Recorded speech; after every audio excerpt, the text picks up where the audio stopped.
I got a script advisor on board, Colin, and I took him the first draft treatment, and he said, you're never going to be able to make this film. And he basically said to me, you need to be realistic about this.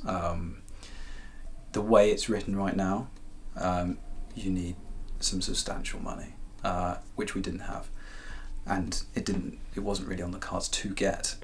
So then I started working on different drafts of the treatment, working on scaling it down, because it was this huge thing. There was so much action. It was basically like a sort of Hollywood blockbuster in a treatment that I'd written. And basically it came down to me sort of having to look at it from more of a practical perspective. Can we make this film?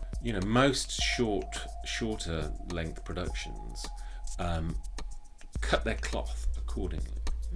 Whereas you couldn't with this film. You could see as soon as you read the script that it had a lot of scenes and it needed to cover a lot of ground. So we immediately were presented with the question, how can you make a sci-fi movie for no money?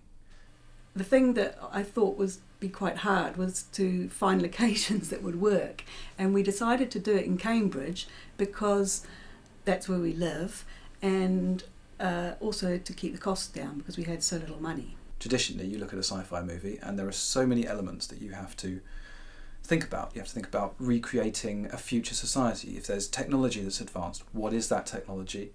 And someone has to go and design it.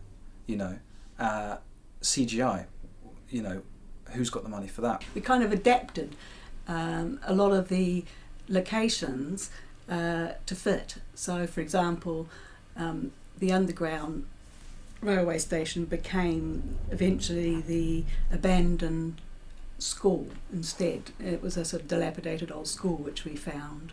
So we changed locations to work within Cambridge. 58, take one.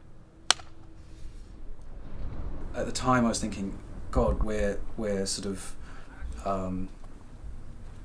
we're taking away from the film. We're making it, because we're trying to make it practical and we're trying to make it like manageable to actually film.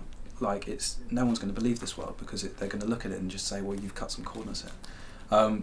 But actually the way it turned out was that the film was actually stronger for it, because